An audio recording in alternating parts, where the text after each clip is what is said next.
Hey nerds! It's Geeks of Cascadia. Geeks of Cascadia. Geeks of Cascadia. Exclusive tabletop game podcast for the Pacific Northwest. All levels of gamers. Analog gaming. Tabletop news. Dungeons and Dragons and magic. Stupid, mindless banter. There will definitely be some bet. That's probably our best. That's our best feature. Blue Samurai here, and I am with. I'm Rebeculous, and below me is. Just above her is still Paul. Oh no, you're below me. And of course, you're listening to Geeks of Cascadia. I believe it's episode 66. Woo! Wow, we're senior citizens. So anyway, I do want to thank everyone for coming back to us and listening to our show or watching our show if you're looking at YouTube. Hello. We've got a great show for you today. Paul, what do we got going for us today? Listen. A great show. We're going to talk to Amy Gembala, who is the Everything President, Excuse me. Director of Dragonflight Convention. Mm-hmm. She's fun. We'll get some 2020 updates on that. And we're also going to talk to our good friend of the pod, David Carnahan, a.k.a. Yes. He's fun too. Fun guests. What is it? Chief librarian of Alexandria RPG. Yes, and he's back from Iraq. He was on deployment for a year, so it's good to have him back. Glad he made it back home safe. So thank you, David. Those are both fun interviews. Yes, thank you, David, for your service. So let's just go into it. Paul, what do you got for con news? Con news. Well, in the con news, we're talking to Amy Gembala. And well, let's see. There's no Emerald City Comic Con. There's no Gen Con. There's no the other one that I'm forgetting that happens in PAX. There's no PAX. Yep, all online. All been online. Yeah, go to PAX whatever. And so there are things happening online. There are things online for PAX. Mm-hmm. You can attend virtually or do their thing. Okay. I don't know. I assume there's going to be an AC Inc. podcast come out. Maybe. I'll be listening to that. Well, right now, as we're doing this podcast, recording it anyway, there's D&D Live going on right now. So AC Inc. will probably be out. So yeah. Yeah. I have somewhat recently fallen very in love with AC Inc. I love AC Inc. I love it. It's great. Yes. Not another. But do you guys watch the show, or I listen to it? I only listen to it. I've done both. So I listen to it when I go running. So, well, Paul, I guess that's for the con news. So, by the way, that con you wanted to go to, just like the last episode, it's canceled. Probably. There you go. So, Rebeculous, what do we got for game news? So sad. All right, I just have a few, all from Washington. Kickstarter, all on Kickstarter, and need just a little more monies from everybody because I know y'all have nothing else to do with your money. But this first one is out of Seattle by Paymaster Games. It's called Slime Skirmish. Why is that? The more I consume, the harder that is for me to say. Look at those. Look at just the illustration is super cute. And in case it wasn't abundantly clear, it's about the cute minis. The minis are so cute that I guess you don't really care about the game, is what they say. So that's, to me, that draws me in. But there is a game, and there's a story. And the story is a little dystopian, distant future when everything you know is an abject ruin. There's nothing. You're just nothing. You're in a vast... Is that like now? Kind of like now. Okay, thank you. But, we still have, maybe this is the beginning of that. God, I don't know. So if this current COVID time we're living in is any reflection, if this slime skirmish is any reflection of what we're going through now, then the remaining two figures will be an engineer and a baker. And this sounds really neat, Paymaster Games, but you made the baker the woman and the engineer the guy. And I really feel that could be either or, so don't do that. And anyway, so these two creatures, the baker and the guy, who could be either male or female, are basically or any color. Or any color. building up the earth again. Or any orientation. Or what he said, any orientation. And I just don't even know what more to say about this, except that the cake is fake. Eat the pie. Oh, no. Boom. Oh, no. The cake is fake. Anyway, it's kind of cute. That's a joke, though. The cake is a lie, just so you know. Don't listen to him. He knows nothing. The second one, which I think also ties in handily to what we're all dealing with right now, is the microaggression board game. Does anyone have microaggressions? Anybody? I have macroaggressions. So many of them that you should listen to Clerking Off with me and Paul later on. Anyway, I'm allowed to say Paul. That's Paul. And you're Rebecca. I'm Rebecca. That's Paul. Coming soon. Microaggression, though, I thought would be a cute little kind of annoying little game, but it's actually turns out to be this really intelligent game designed by this woman named Ruby N. Lewis. She's from Vancouver, Washington. And it's basically diversity training. And it's really cool. The more I read about it, the more, I don't know, just cool it became to me. Apparently, diversity training. Everyone's experienced it, maybe, or you've heard about it, or you know about it. When it's kind of mandated, you're a little less receptive to it. And apparently, according to Harvard Business Review report that was done, if your diversity training is not properly designed and delivered, the behavioral results aren't going to last very long. So I haven't actually been through that myself. But when you put it in game form, it's inviting, and you understand things more, and you behave in a more appropriate human way for a longer time, hopefully the rest of your freaking life. But anyway, so this gal has created, is that bad? This woman, this person, has created this game that will basically teach you how to be in someone else's skin and what it feels like. And you can go on Kickstarter and read all about it because it's a long description and it's really good, quick, fun reading. But it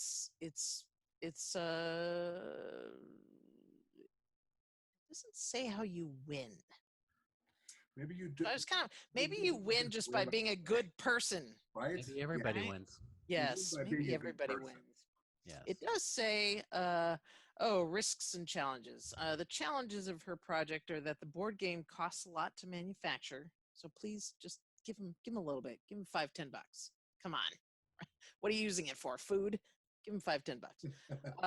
And she wants to give the money to the manufacturer to lower the cost of each game. So it's kind of all I got right now. Microaggression board game. That's what it's called. By Ruby and Lewis. And that's on Kickstarter? That is on Kickstarter. Absolutely. Hey. How many days left? There are, right now here this day, there's 50 days to go. So by the time this podcast aired, you're going to have over a month. Yeah, you'll still have time. Just $5, people. If even $1, like if everyone did that, you know how that snowballs. It's great. It helps. And then this one, you'll have to bear with me because I didn't research this thoroughly enough. But this one will have to bear with you. This is the last one. This is great. This is by Sean Christopher and Charles Ricker. Looks like Richer, but Ricker. Tabletop games. Let's see. They're out of Seattle. It is called Too Worm, Too Furious. It is a DCC role-playing game funnel and mini setting. And the only reason that I selected this to share with Classics? Yes.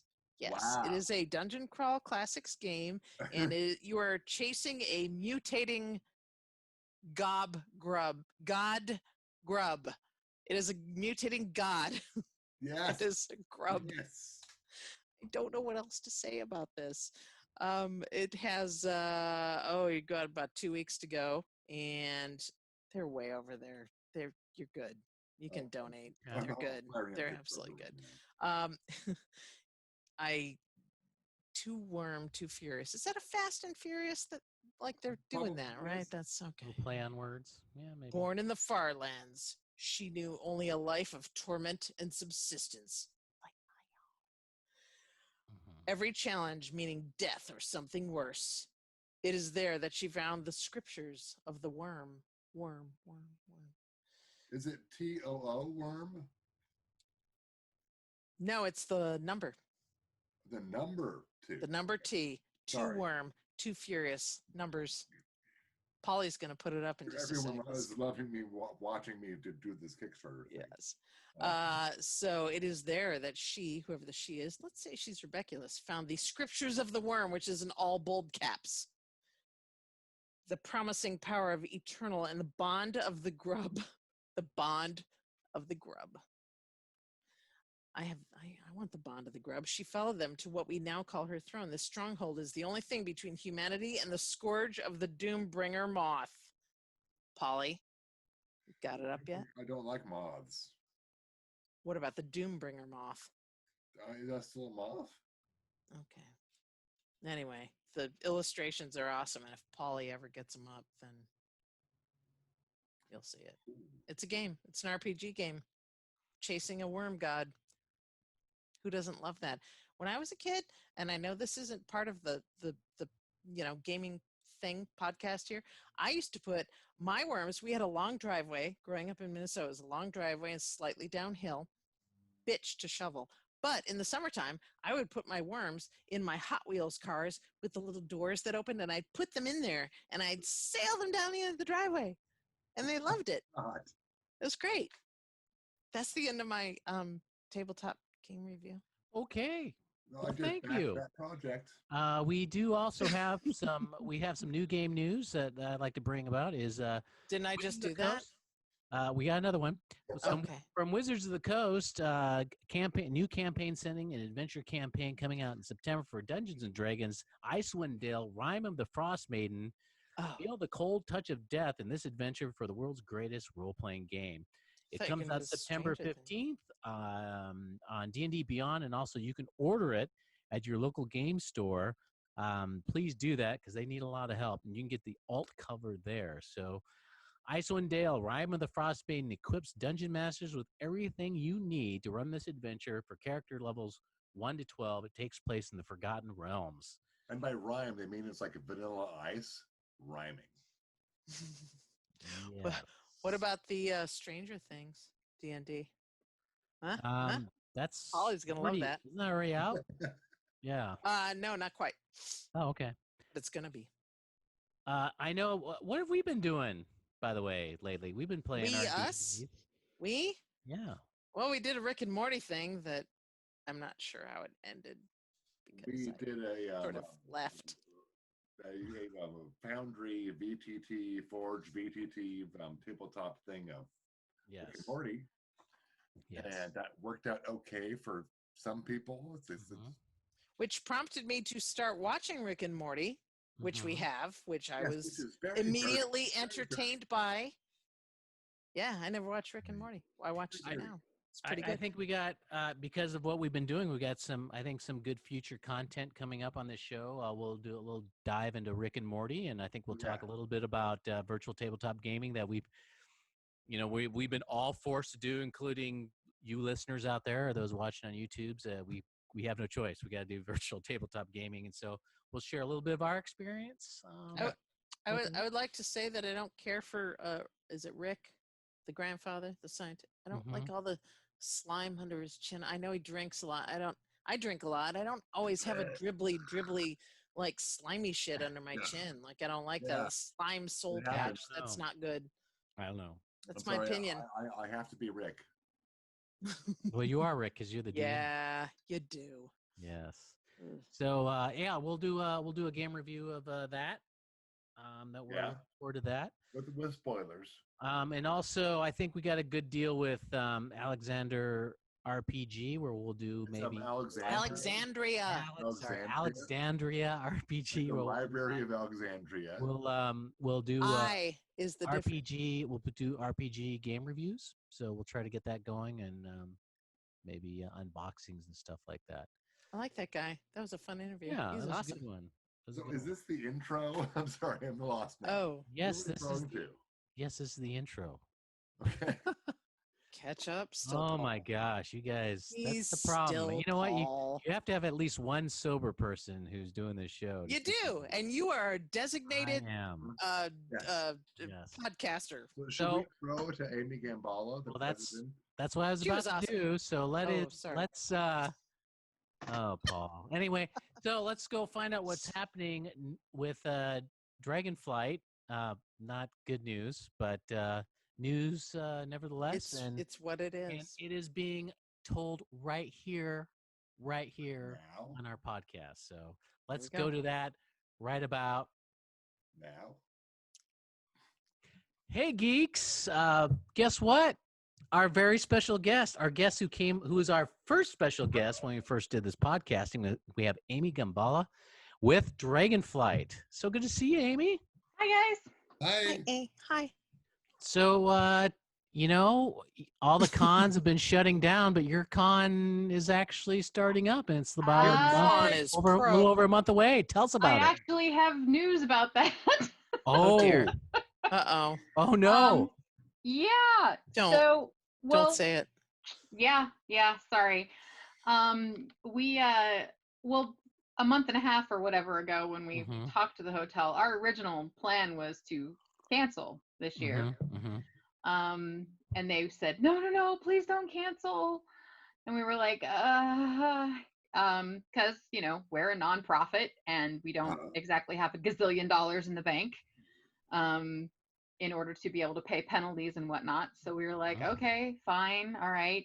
And they modified our contract and big discount. And we were like, all right, well, I guess we'll plan to go ahead forward with what we were calling the baby con and just see what happens based on the governor's guidelines and see what happened.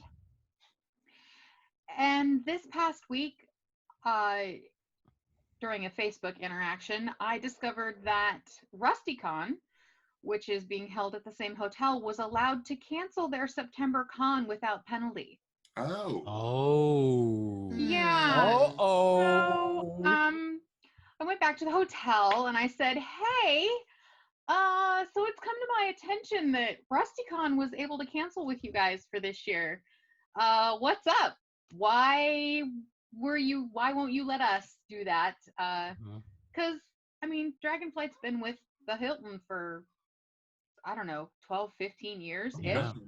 And we've been there, and because we're there now, and OrcaCon has come there, and they're really con friendly because of us, and so RustyCon is there, and they've had a couple other small local cons that have started, that have come to the Hilton because they've realized how friendly they are for cons like us. Sure.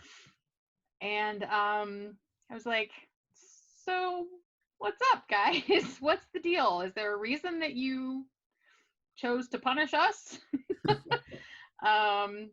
And they turned around and said, nope, okay, we've decided if you're actually willing to go ahead and sign the extra 2 years of contracts that we talked about originally, we'll go ahead and let you out without a penalty.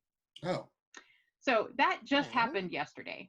I haven't made an announcement yet, haven't put it out on Facebook, haven't put it anywhere. I just, in fact, emailed my staff, which is what I was doing when I saw the email from you. So we'll probably post this early this week. So that's fine. Later. That's fine. Okay. I've already responded to the hotel to let them know that yes, we are happy to sign the extra 2 years of contracts that we had already offered to sign. And I've emailed my staff now, so they now know. And we just need to get it posted on Facebook and get an email out on Constant Contact to all of our folks to let them know what's going on. So I feel bad because it's been like a month and a half or 2 months of will we, won't we, will we, won't we. Oh, we're kind of, oh, wait, no, we're not going to. And I feel horrible, but it's, but what can you do? I'm kind of at the whim of other people, unfortunately, for a lot of these decisions. So that's all right though, because this podcast will get it out to the masses. I hope so. And I'm happy and sad. I am happy because I was even with the planning that we were doing and the steps we were planning to take, I was still having a lot of trepidation about putting not just our membership in that situation, but my staff. Oh yeah. who then is going to interact with everybody who comes to the con, and how to keep them safe and healthy. Yeah, I know some of your folks there, and some of them are vulnerable. Right. Well, Health-wise. I mean, I don't talk about it a lot. I myself am in that group that's considered. I mean, I have MS, so technically I am in that group of people that's considered in, you know, highly susceptible or in danger, or whatever you want to call it, immunocompromised. But I just, so I'm happy that I don't have to put my folks in that position. I'm happy that we're not looking at some sort of horrible financial debacle for Dragonflight. With some sort of giant financial penalty for the hotel. I'm content to sign 2 more years contracts. We weren't planning on going anywhere. So now I'll just need to deal with folks who want to transfer badges to 2021, or folks who feel the need that they need to get the money back for their badge, do refunds. We're hoping obviously people will just choose to roll. And a lot of the folks that are who pre-buy at the past conventions, I'm sure will probably choose to do that because they come every year.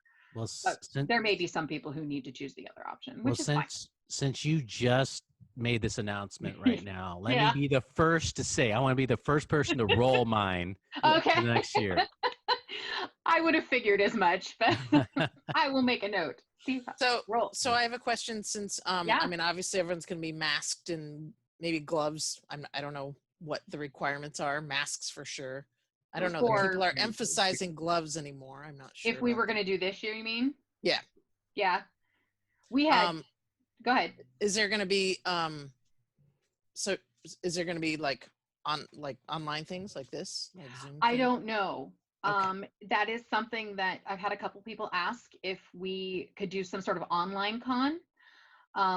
And we haven't talked about that because we were all focused on this whole, how do we make a baby con happen and keep people safe, and what are the things we would need to do.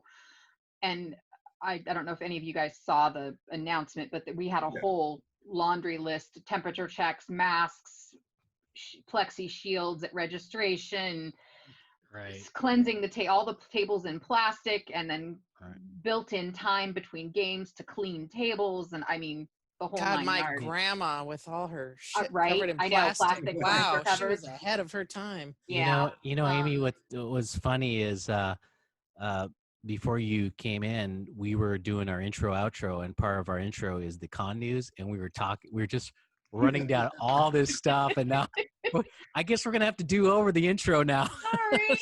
No, that's okay. It's great. It's great. Yeah, we're actually really fortunate. One of my staff members is heavily involved at the University of Washington with the group that's tracking COVID and all of that.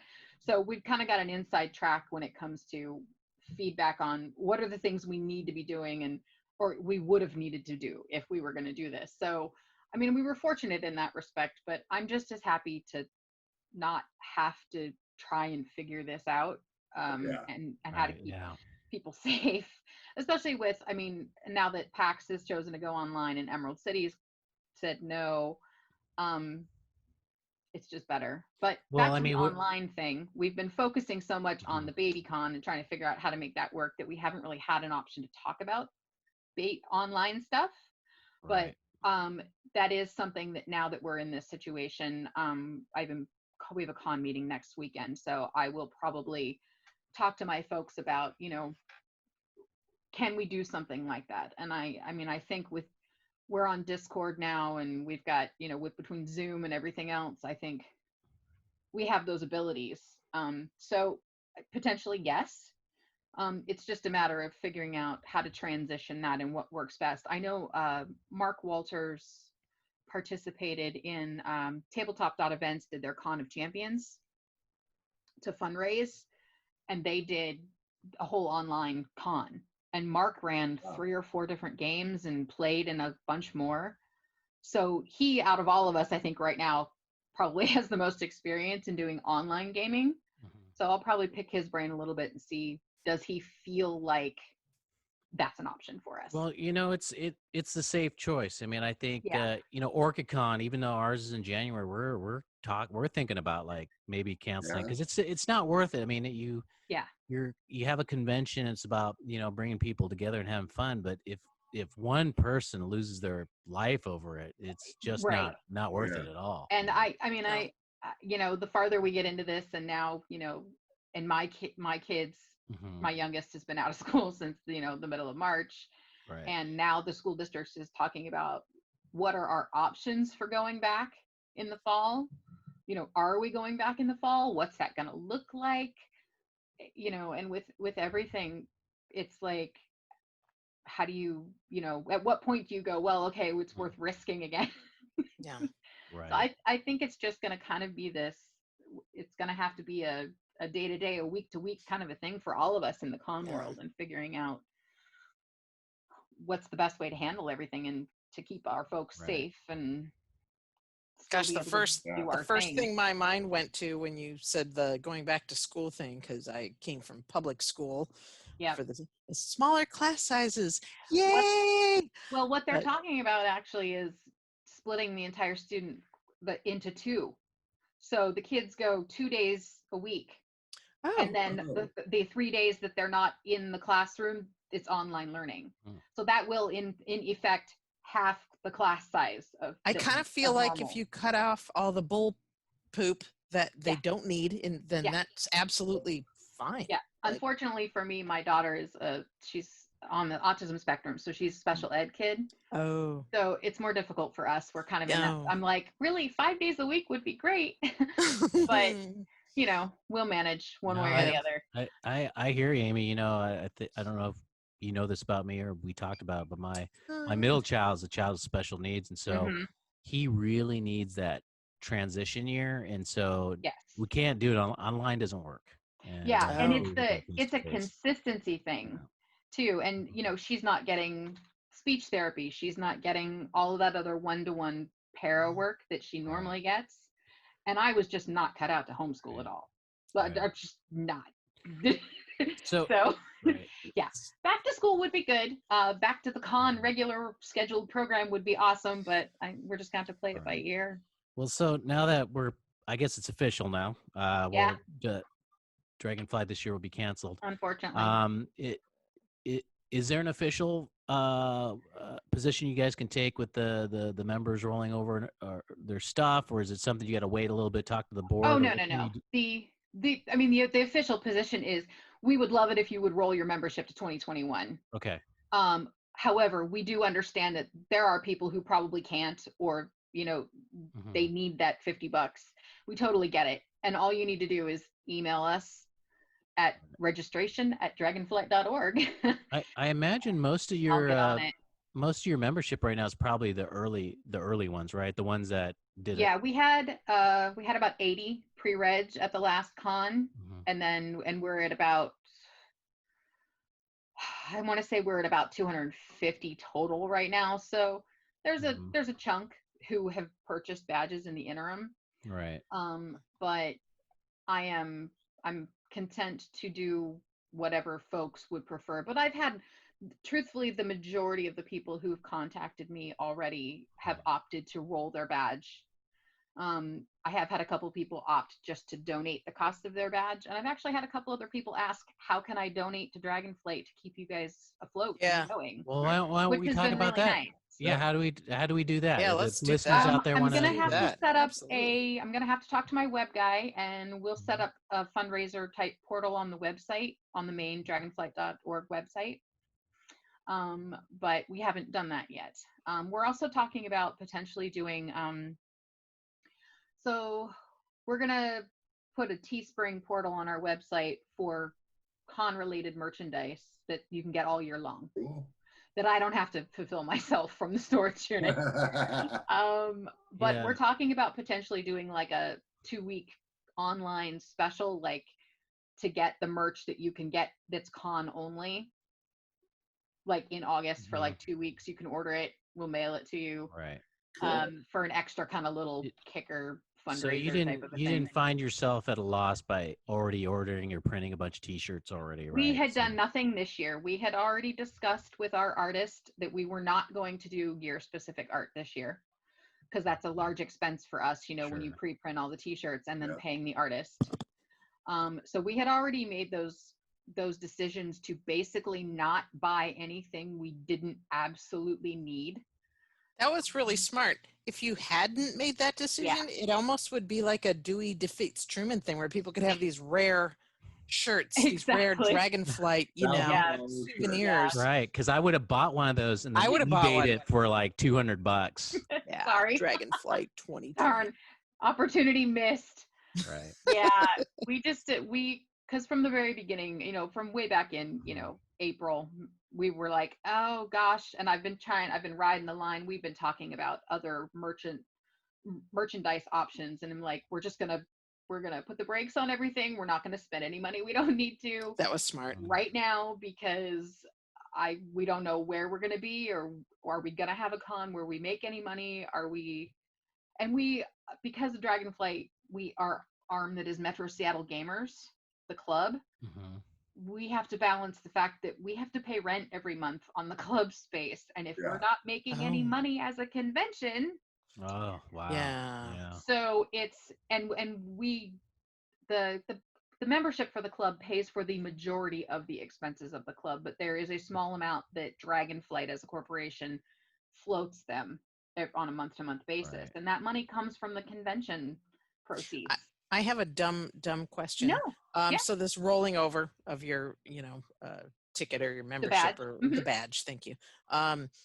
Does that provide you folks with money now, or is that just set us up for next year? It and just that's means just a that I don't way have of to keeping refund. us. Okay. Yeah, it just means that I don't have to refund that money. It just stays where it is, which is the bank account. So any monies Dragonflight needs or can make this year is donation wise. Yes. Right? Yeah. Any money that we can hang on to, not that we don't need to put out as a refund, is great.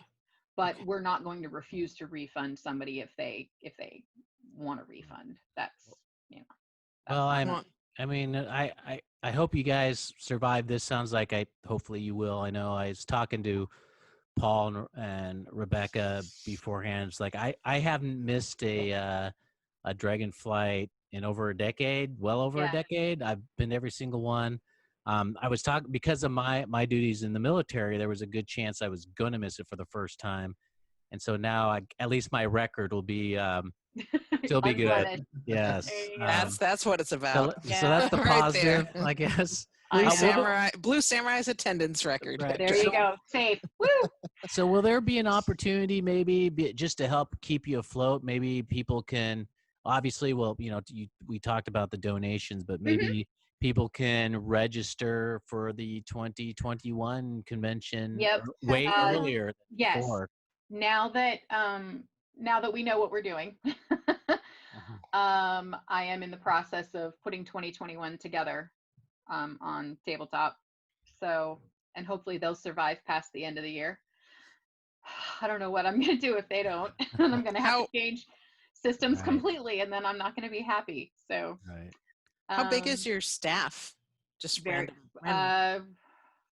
Just curious. I want to say that there might be 12 of us, maybe. Oh, okay. All right. No, keep in mind it's all volunteers though. It's staff, but it's volunteer staff. Oh, okay. It's staff, but they're all volunteers. Nobody gets paid.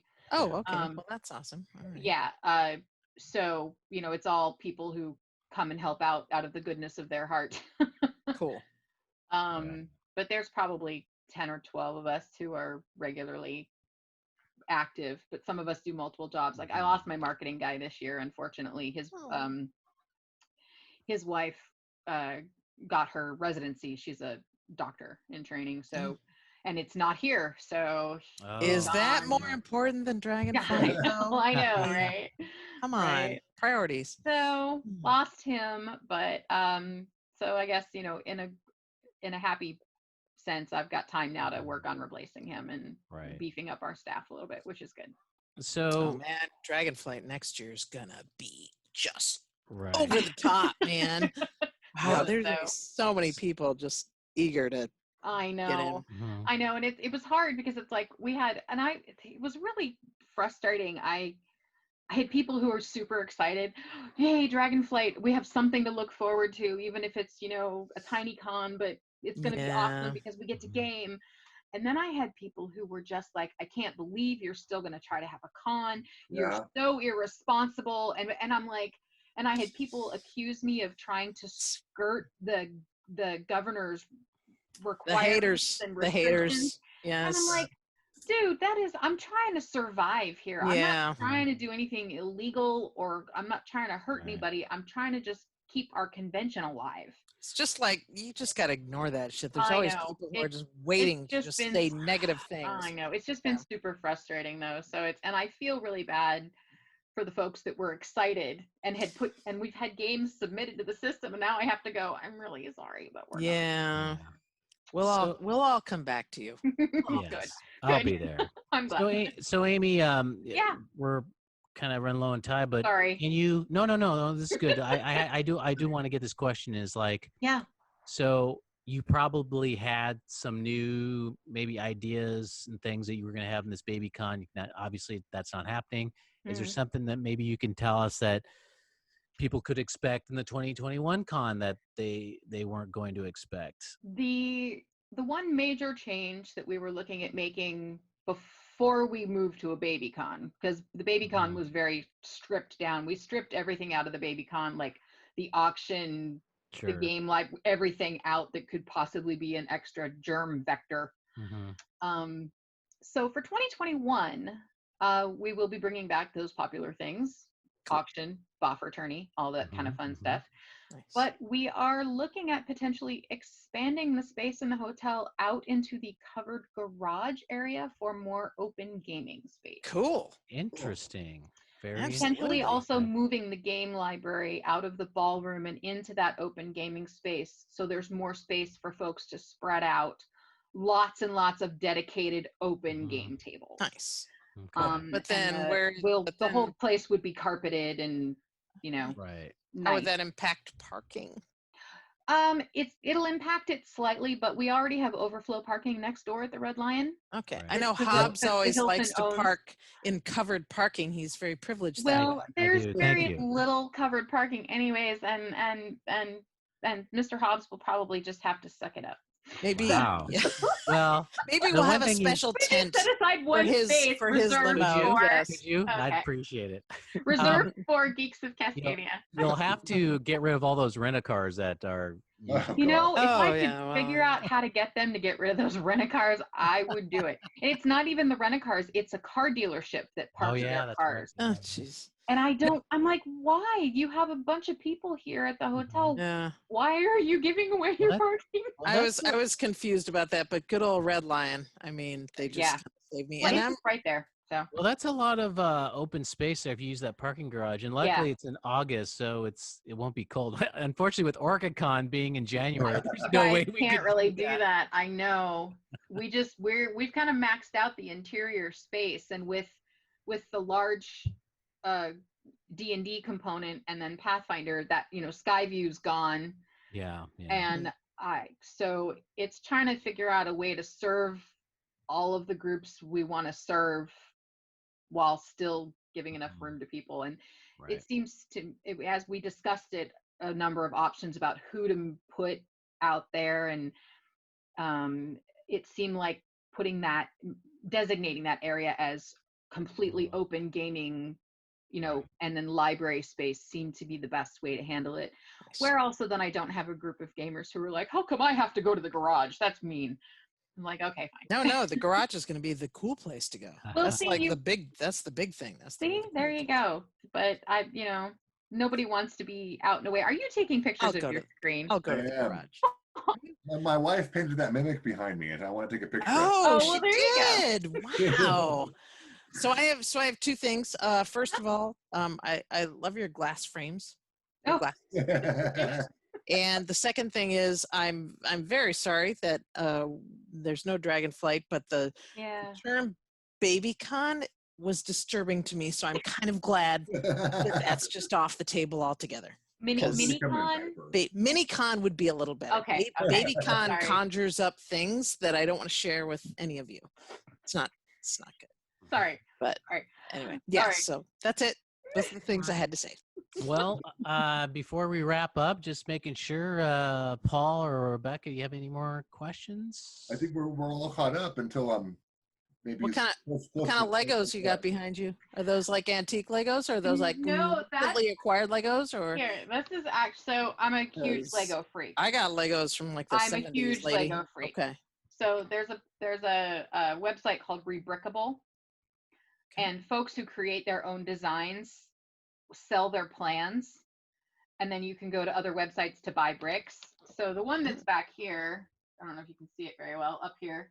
Oh yeah. Oh yeah. Is called It's like a 3-story. It's called the Queen Bricktoria Hotel.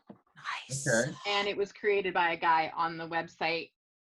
He actually has a couple of designs right now that are on Lego Ideas. Damn, I didn't know if you could sell designs. Yeah, Lego Ideas is a thing that Lego does where designers who are not company employed create designs and they put them up. And once you get 10,000 votes on the website, it goes to a review panel at Lego, and then they will choose 1 or 2 designs to actually produce as official Lego sets. Oh my gosh, I submit my podunk. Yeah, so this guy has, here, hang on. So this guy has a couple of those on there, but let me, hang on. I used to build, when I was a kid, for some reason I built mobile home parks. I don't know why. That's brilliant. I did. So see, this is. I had nothing but wheels and the 4 blocks. It's Girl. And it's like, you know, the modular Legos that come out the houses. It's the same design, so like the levels come off, and it's built to actually sync up with all of the modulars. Wow! Don't drop that. Don't drop it. Oh Don't yeah, drop I won't. Hey. But I have many and sundry. Like there's one. Do you see the giant one up there? Oh Very my nice. gosh! That's still waiting to be put somewhere. So But my jealous. entire Put it in my office is house. just covered in boxes of Legos. Nice. It's a habit. I suppose at least it's not That's an awesome something habit. bad for me, right? I love it. Well, it's better than going out and shooting people. I don't know. Yeah. I mean, I don't know. I'm not out late drinking. I'm just playing with my Legos. I It's my like to happy combine the place drinking recently. and the Legos, actually. It's but been that's my me. happy place. Bill comes in here. I'm sorting Legos. He's like, I'm just gonna go away now. Wise does- man. Let's go. All right. So, do you guys any other con-related Steve's like, questions? Oh, get back on sorry. topic, Yeah. please? Okay. I Con don't know. I related. think Legos are a very geeky topic, and I think Yeah, many of dude. your people would probably be interested. So there. Come on, Blue Well, Samurai. I will bring you on We're gonna our have Lego segment. I think that'll be very interesting. Do we have a Lego segment? Actually, Amy, you know what we've got to Should. do? We got to talk about like how do we get a hold of Dragonflight? What's the Twitters and the Facebooks and the website stuff? The Facebook is, I think, just under Dragonflight. There's 2. There's Dragonflight Convention, and then there's a group, and then there's a page. Mm-hmm, mm-hmm. I don't know. Well, dragonflight.org looks like it's Dragonflight.org is the on. main website, and there should be links there for everything else. And links to be able to send me email if you do info@dragonflight.org if you have a question. Mm-hmm. If you want to talk to me about your badge, you can do registration@dragonflight.org. Or if you want to get me directly, you can go conventiondirector@dragonflight.org or president@dragonflight.org. Actually, you can pretty much send it to anything at dragonflight.org, and I'm likely to see it Right. because I see all the emails. And you guys got Twitter, right? You got Twitter. We Cool. do. I want to say the hashtag was DF GameCon, but I'm out of the loop for marketing. No, so it just says Okay. at Dragonflight. I don't know hashtag things. So I don't know. just have you Oh here. yeah, Dragonflight. Yeah, but it's probably it's. I'm imagining it's on the website listed somewhere, but I should probably talk Oh, to Tom about What that. about if I wanted to mail you a letter? The That- old-fashioned way. There should be a PO box address on our website. We just changed it, so I don't have it memorized yet. Sorry. You can either send it to the PO box. Well, the PO box would be the only one, but to Dragonflight, but it may be listed under Metro Seattle Gamers. Because typically people only mail things to Metro Seattle Gamers. Excuse me. All right. Well, thank you very much, Amy, for coming on the show. You're a reoccurring guest, you. and thank you so much. We appreciate it. Thank Thanks, you. guys. Sorry I was late. Ah, no problem. No problem. All right. Take care. Bye-bye. Okay, Hope to see bye. you soon. Fun playing Legos. Bye. Thank you. Bye. It's always great to talk to Amy. I'm sad about Dragonflight not happening this August. Yeah, it's pretty sad. She's dealing with it well. She's dealing with with things in the proper, It's the responsible triage thing to way. do. Yeah. But we all love Dragonflight. We do. We do. It's nice to be somewhere when it's warm. I'd kind of rather it be next year than be this way in this. I mean, I'm assuming and hoping next year we'll have a little more freedom. Yeah. I hope. I'm hoping that the pandemic calms down by 2021 August. Good to hope. We'll see what happens. I mean, it's just we hope they survive. We're wishing, we're sending good thoughts to Dragonflight and hoping that they'll make it through. I think they do. I think they will. It sounds like they will. And those of you that got memberships, please roll them over. Please. Let them survive so they can have a really good con for next year. Or just send them some money. All right. Just do that. And click the link and just make a donation. They are a nonprofit. They're a 501c4. I don't know. Doesn't matter. Who knows? They're a nonprofit. Oh, is that a tax donation reference? Yeah. Oh, I excellent. don't know why I know these things. We have to do our taxes pretty soon, right? It's like we have to do. But who else shows up at these conventions is Alexandria RPG Oh my goodness! with David Carnahan, and of course he's back from Iraq, and he's got his he's got the organization up and running. He's got some more books. We talk a little bit about that, and let's see what he's up to, shall we? Sure. Let's talk to David. Hey geeks, guess who's back? It's David Carnahan with Alexandria RPG. David, you've been gone for a while. I was gone for a while. I just spent a year in Iraq hanging out with a bunch of awesome Iraqis and teaching them how to take the fight to ISIS and Daesh online. All right. Well, we all missed you. You weren't teaching them gaming over there? You didn't do D&D Iraq version? Actually, I did get some introduced into RPGs, and a couple of them found recently, since I've been home, have found some RPGs written in Arabic that I'm trying to get them to send me copies of. Cool. Wouldn't that be That's great awesome. if you could bring world peace by playing more RPGs? That would be great. One of our goals, long term, but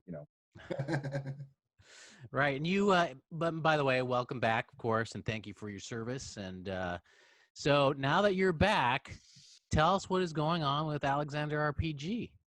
Well, I came home. I got home on April Fool's Day and discovered the world has shut down. What a wonderful time to come back home. Oh, jeez. And just announcement after announcement of different events being canceled, and understand why they're doing it, but also from the perspective of wanting to get out and work with people, it's hard and frustrating. So what I've done is, with a lot of our volunteers, because over the past year I've been able to get a lot of books still donated and a lot of new volunteers to help out, and we've been focusing on trying to do more online gaming sessions.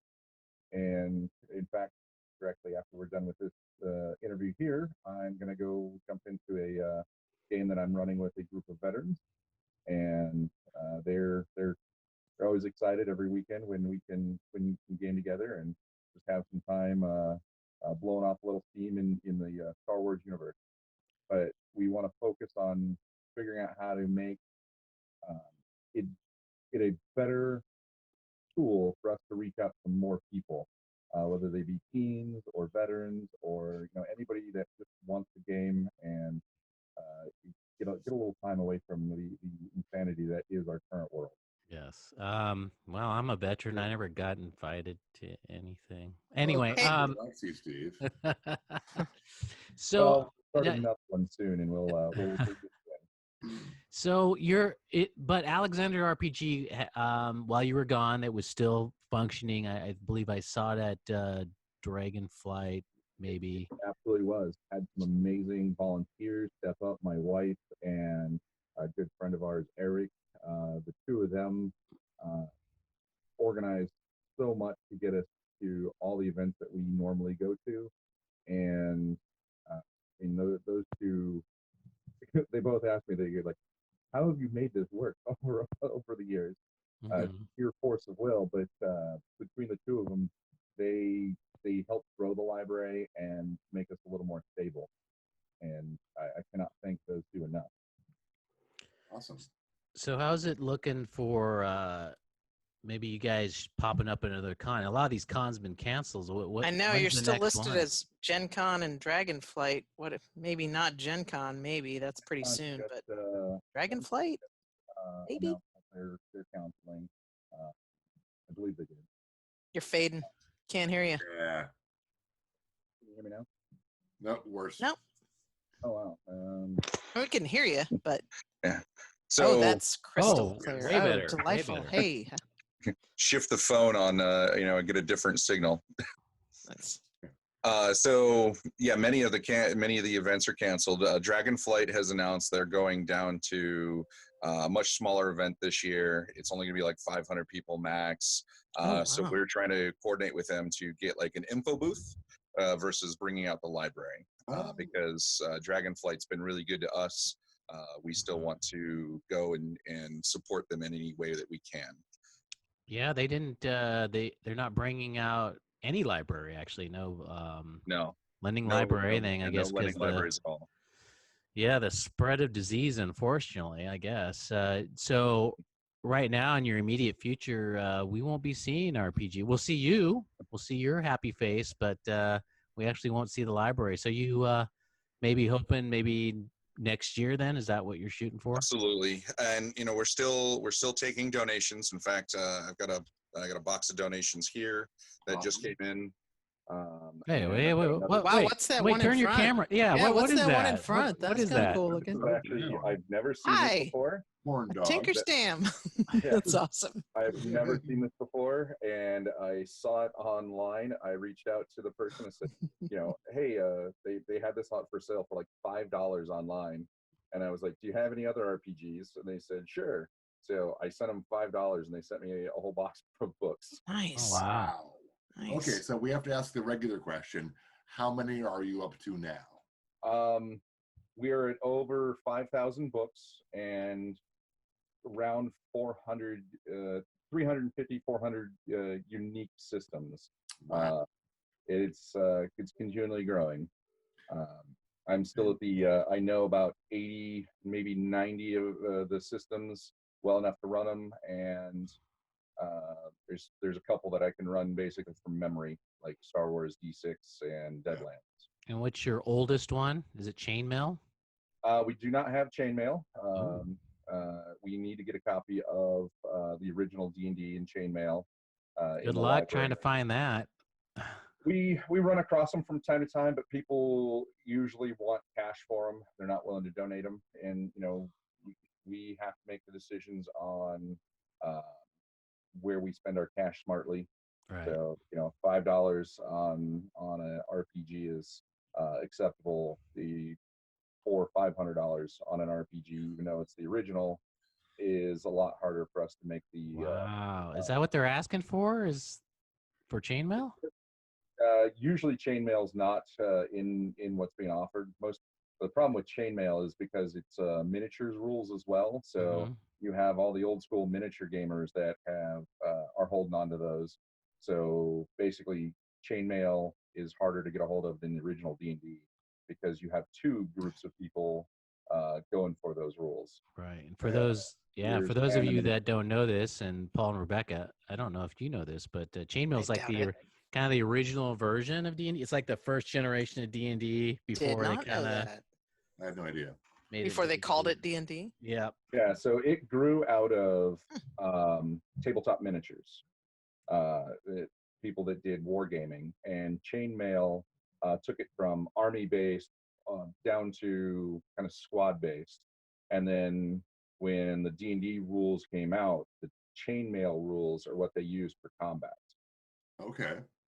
So they had rules of how to make your character and how to role play, and then you had to use the chainmail rules for how to do combat. Okay, I have a silly question. I have a couple silly questions. I'll just ask one of them now, and one of them before you go. What's your favorite game to run ever? Not nostalgia, just the one you personally find the most fun. I know it's like which Beatles song is your favorite, but So the one I run the most, mostly because I love the world, is Star Wars, the old D6 Star Wars. I have it memorized, but I think my favorite to run just watching people play is Toon. Toon. Huh. Yeah, it's got a stat in it called Chutzpah. You can have, your characters never die. They're knocked out, and you're knocked out for like 3 minutes, and then you come back into the game and play again. I want a chutzpah status. Yeah. I just like saying chutzpah. There's That's awesome. 2 RPGs with Chutzpah as a stat. Toon is one, and cannot remember the other right offhand. I used to be able to spit it out, but it's not right on the tip of my tongue right now. But Chutzpah is a stat in two games. Neat. It should be. Oh my God. Yes, it's a great stat. I'd make that one my highest. Not con or intelligence. Intelligence. Yeah. In Toon, 17 in Chutzpah is a Chutzpah. great stat. Okay, and then I'm just going to go ahead and ask my other question, I guess. Okay. So it's more of like a social kind of question. So I think we all know how games, especially RPG games, help people in their social lives, especially young people, but Absolutely. vets or anyone, actually. And I don't hang out with that many vets, pretty much just Mr. Hobbs here. Since you guys have played games for such a long time, do those games help you in any way, mentally or otherwise, when you are on duty, when you're on active duty? I mean, you have to do what you're told, I understand, so there's that, but you know what I mean? Yeah, so this particular deployment, I was working, 12 to 18-hour days, 7 days a week, and I loved every minute. I even volunteered to stay longer because I loved the mission, what we were doing, and I loved the Iraqis that I was working with. They're great. They're great guys, and they're going to be the people that are going to lead Iraq to a new future. But on my previous deployment, whenever I had downtime, I would go over and play role-playing games with plenty of different groups of people. So intel people, MPs, we get a little everything in these games. And some of the guys, it was a great way for them to step away from what was really pushing on them or frustrating them, or, if they had, because we all have bad leaders at times through our careers, whether it's civilian or military. And sometimes you have great leaders. Stop nodding so much, Paul. And if you've got somebody that's just got a bad leader that's frustrating them, a great way to step away from that, especially while deployed, is go play a role playing game. You get a couple 2-3 hours away to be in another world, be in another place, around a bunch of people that are having fun. Okay, follow up then. Do these guys that you play with, do a lot of them want to choose the big tank smasher characters, or are some of them into the spells and the sneaky and the, So most of the time when I start out with new vets that have never played before, they want to go for the bounty hunter, the barbarian, the fighter. They want to start with that.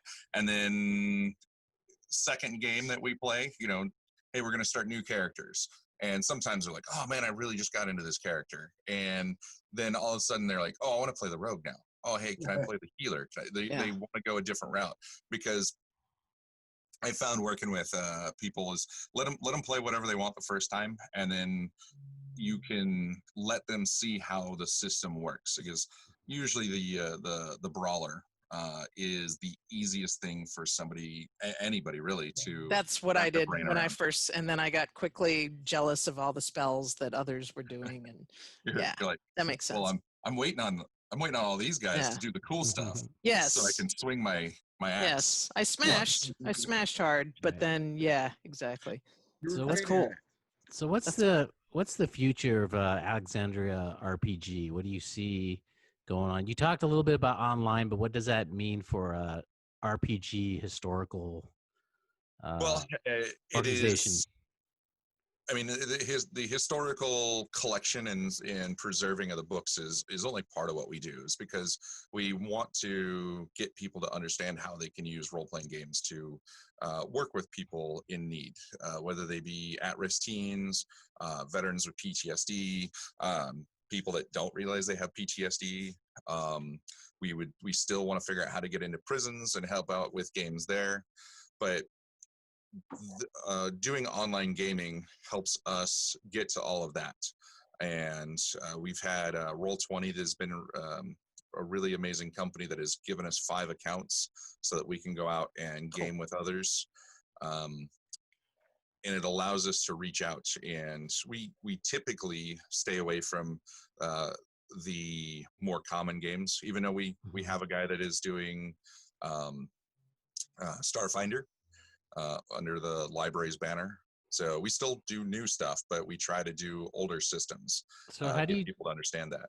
Yeah, how do you do the older systems with like Roll20, or you can't, or do you get just do a PowerPoint type? Well, like D6 Star Wars is actually supported in there. There's a thriving community that's done a lot of stuff for Roll20 with D6 Star Wars. So there's a lot of people that are starting to pick up on the older game systems and make more content available. Hey, I just thought of a new idea for Geeks of Cascadia, and I got my 2 co-hosts here. No, I think it's a good idea. Mute. I think it's a good idea.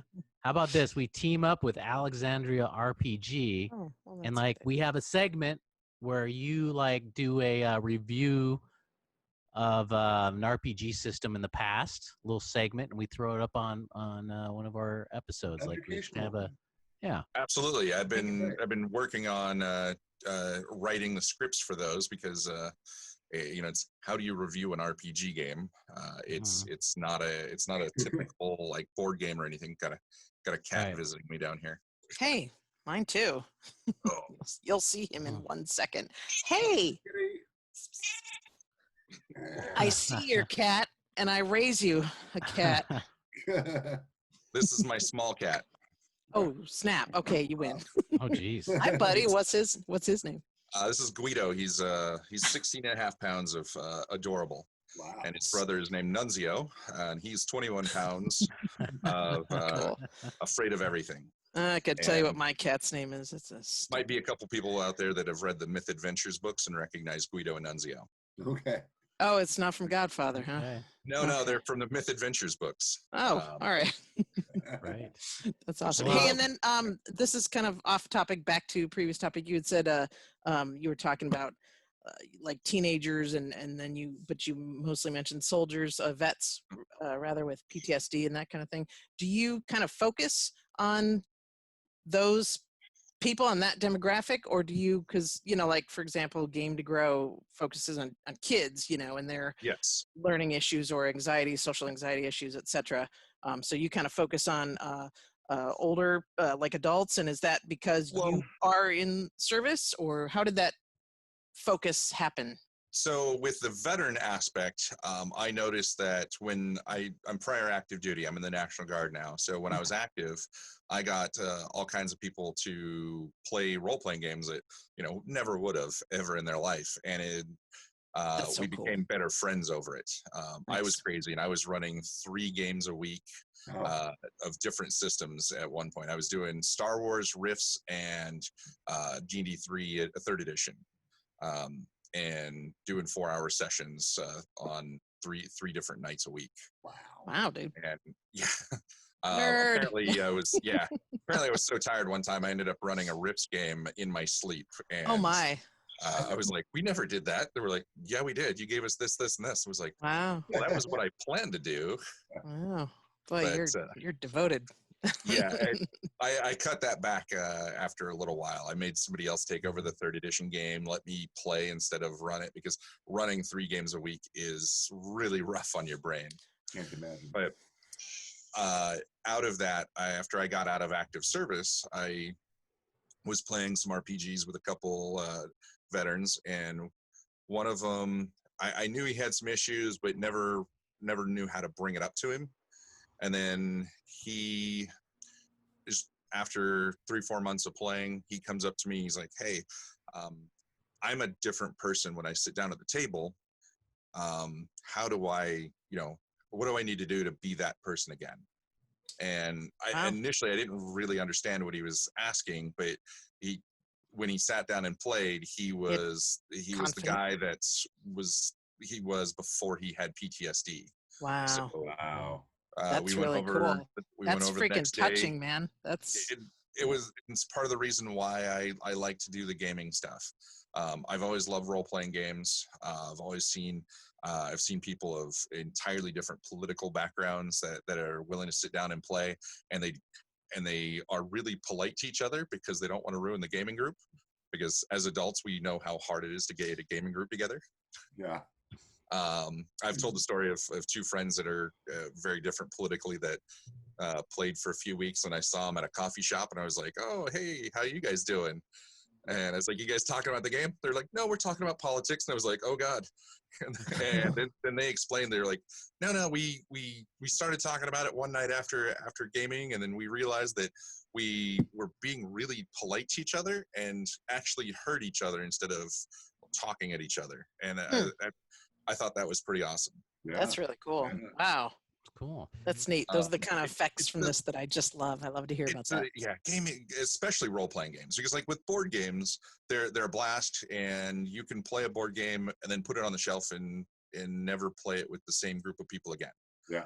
I've played Guillotine, the card game, a million times, and the only person that is like a repeat with that is my wife. Right. She absolutely loves the game as well.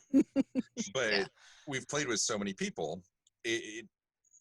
We've played with people that we've never played a game with again, because we'll play with them at an event, or I'll have it in my bag and we'll play it at somebody's house or something like that. But with a role-playing game, you invest time and effort to make a character, to build a group. And emotion a little bit. I feel it, maybe not at first, but it kind of happens as you start build a story. Build a story. Absolutely.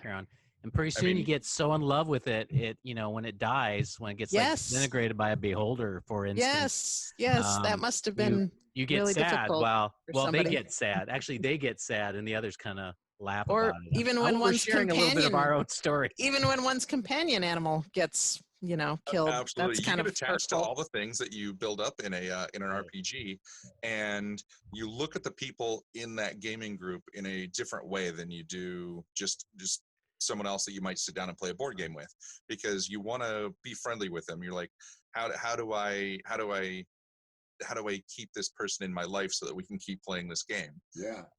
And it's not that people are tiptoeing around each other so that they keep playing a game. It's they legit want to be better to the people around them. Well, and sometimes in just regular board games, non-RPG, at least in my experience with my brother, there can be bad feelings when one's going to win and one's going to lose, and that's the end of that. And if you're not a good loser, then it's not going to be a good experience. But you don't really win or lose with the RPG. I mean, even when you die, I'm pointing to Paul. I don't know if you get another character and you just start doing that. So it's, I don't know, it's just, it's not quite win-lose. And so, you're more emotionally invested, and I don't know, the odds of bad feelings occurring just seem kind I'm diminished. And it's certainly a collaborative game. That's for sure.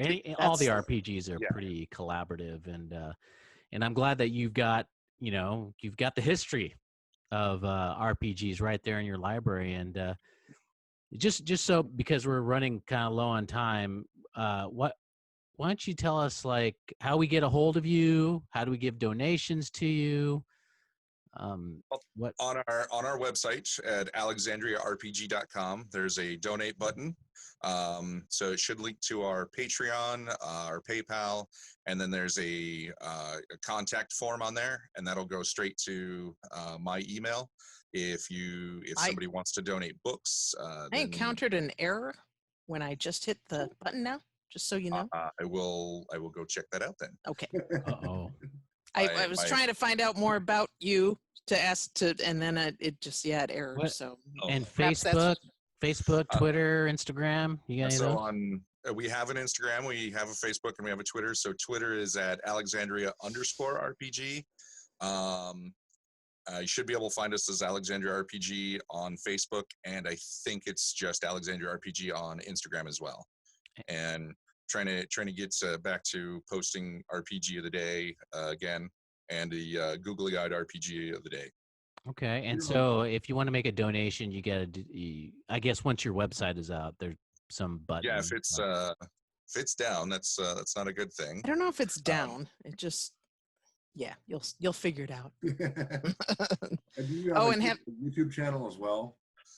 We had a YouTube channel, and I had an email. My email was David at alexandriarpg.com, and I had that hosted through Google, and I switched hosts. And when I did that, I lost my YouTube channel. Oh no! So I had to restart one, and my wife's done a few unboxing videos, and we've got some stuff that we're going to throw up again here in the next few weeks. Cool. And I've got new books over my shoulder that as soon as I get my space coordinated for doing videos again, we'll be doing a new unboxing and new arrivals video. All right, and then you either just fixed it or my phone was malfunctioning a bit, because now you're all good. You're all up and running. I haven't done anything to it. I just typed it in and brought it up. Then it was me. Okay, cool. All right. Great. Well, and have you figured out, David, have you figured out that Paul's character died recently? Oh, yeah, this is great. Did it have anything to do with the beholder? Yes, it certainly did. Well, hey, David, thanks a lot for the beholder. So, David, thanks a lot for coming on the show. We really appreciate it, and looking for the next time. You've been, I think, a lot. You're one of our returning guests. I don't know what you guys do, and spreading geek and nerd culture, and I love how much you support OrcaCon, because I think they're a great small local convention that just reaches out to everybody. Yeah, and hopefully we'll still have it. Yeah, let's see what happens. Good one, fingers Polly. crossed that they kick off the new season. Yes, and with that, so take care. We all love you. See you next time. Good to meet you, David. Too. I love that guy. Oh my gosh, he's awesome. He's so well spoken and knowledgeable and fun and funny, and he's got a cat just like mine. No, I love all that stuff. I love what he's doing. And Blue Samurai, we met him like 3 years ago. Yeah, I didn't meet him before. Yeah, he's awesome. He had like 200 RPGs. Yeah, it wasn't a lot. He was like maybe 2 shells, maybe. I don't know. It wasn't. Yeah, and now he's got thousands. Yeah, it's a lot. It's a lot. Crazy. Yeah, definitely. And I think I look forward to in the future him doing his segments here on this show. I don't know what we're going to call it. I think Into the Library is a pretty good one. But hey, I have a question that I forgot to ask him. Is it a library separate building, or is all the stuff in his? It's in a storage room. All right. I wondered. Yeah. Okay. It would have to be, unless you have a really understanding wife. On shelves, and so it's a library. It's a library, literally. Yeah. Of books. Cool. Mm-hmm. Some of them are really super expensive. Some of them are. And old. Yeah. God, I hope I get to play a game with him someday. Oh, yes. That'd be really fun. Yeah, it'd be kind of fun. I don't know how that would happen, but it'd be really cool. We'll have to come up with something maybe. I don't know. Sure. But unless you're DM threatened. All right. Whoa. Are you? Hey, what Are are you? you talking about? Not Both me. Of you. Both of you got a little. I've got a little- played. I've DM'd and Paul's DM'd. What about you, Rebecca? Have you? Rebecca should try to. I don't ever want to DM ever. You said But you I wanted will. to do Descent into Avernus, and we have. You said I wanted to do it, and then I went and got the book, and then the COVID happened, and now we're here. Wow. So, You got that got real. That just. I got know. yeah. So you have to DM so we can bust your balls. So Yeah. don't you? Do you want to do it like you don't want to do it virtually? You want to do it with people around, right? I would like to have people around, but if I see the writing on the wall that the virtual thing is going to continue, then I will figure things out. And we'll do it. I'd love to do the Stranger Things one, though. I hope there's an end. But Yeah, I that'd know, be- me too. Well, we could if we do the Strangers things, we could do that, and then maybe do a game Sure. review. Hey, what I character do you love think? Stranger Things. What character do you think Paul would be? Paul's lying, viewers or That listeners. girl He that's- hates that Stranger girl Things. That's named 9. What's her name? It's 11, but that's cute. 65. What do you think? What do you think Paul would be? I want Paul to be. Paul Ah, should be the sheriff no. guy because he doesn't want to Oh be a kid. yeah. Yeah. Well, Or he because could the be the sheriff- mom. because the sheriff dies, and that's what he likes to do in D&D games is die. He So. does. Oh, He here does. we go again. Just because I'm brave. Are you though? Or stupid. Are you? The characters are brave. Fine Yeah, line. sure. Brave and stupid. So this guy back here behind the fish, That's how he died. that's my character. Yeah. Yes. Can you point to the eye ray that destroyed you? That Yeah, just- which one? This one up That here. one right there. That was one, the one. That's the one. Poof. Looked right at you. Do you remember Failed anything saving from your throw. death? I Did you remember have that? Did your life flash before your eyes? Did all Yeah, your it was so- hello? I'm Bruno's. Did that flash before your eyes This before guy. you died? Yes. Yeah. Would have poked him in the eye. Well, hey, it was a fun show. It was a fun show. We're back in it, so it's kind of cool. We're back in the routine. Hopefully, we can do these once every 2 weeks or so, like we did before. Be Yeah. kind of nice. We got some good content coming up, I think.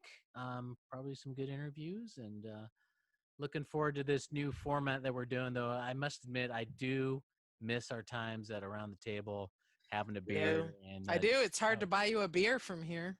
And Your one beer. around the table is in phase 2, and they've got different rules now. So Yes. go buy stuff.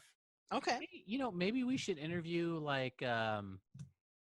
Patrick Day and Tim, and Sure. and We we should. have them talk about like running a game store in COVID. I mean, it's got to Yeah. be. What is phase 2 for them? Are people allowed to sit and play? Like a I few don't people? know. Like is there a limit? I just was looking at that today. They've expanded their hours, so I can go there now. Cool. Yeah, and I Let us encourage, know. and I encourage everyone to go there. If you're into D&D, go reserve that the book Icewind Dale. If you're into D&D. Who's listening to us that's not into D&D? Oh, I'm sure there's a couple that Oh, maybe are into more maybe- into tabletop Maybe or this more into, guy. or Pathfinder. Maybe this guy doesn't give There a you go. crap about D&D. the- My three butt cat. Yes, that Show was it. really weird. Show it. You Oh. can't see it. It's Alright, the yes. geeks thing. So, all right, folks, is that it? You got? Oh wait, Paul, we got to let people know how to contact us. Oh, we can go Yeah. to Geeks of Cascadia at gmail.com. That's what Why it is. we don't drink? Anyway, go ahead. We don't drink. We meaning you. Yeah. Yeah. I'll drink to that. There's a Facebook page, Geeks of Cascadia. This is like Cheshire-ish how this cat, parts of it appear. There's Instagram. There's Twitter at Geeks of Cascadia. It's so hard to say. Geeks of Cascadia. It's dude. not when you're sober, but I hear you. No, it's hard for me all the time, although I am drunk. But There's also Crow with Geeks of Cascadia. Crow? Crow, Crow? yeah. Or Raven. Raven or Crow. Is he making fun of us? No. What You you can can also do is to take a scrap of cloth and write a message on it and bury that in a walnut shell underneath a tree at midnight. And On a Wednesday. He'll magically appear Right. at Paul's house. Right here. All right, I'm gonna pee my pants, so we better All right. sign So off it- real quick. All right. So with that, everyone, embrace the nerd From and I 6 hope you feet make that away. saving throw. Yeah.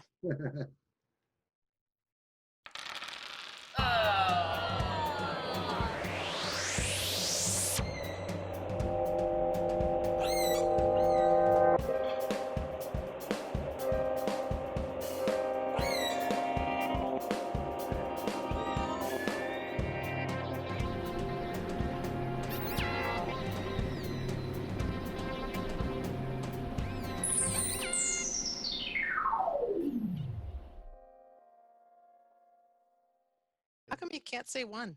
God damn it. You guys suck. It's been so long since we've done this to you. I know. I've forgotten. Okay.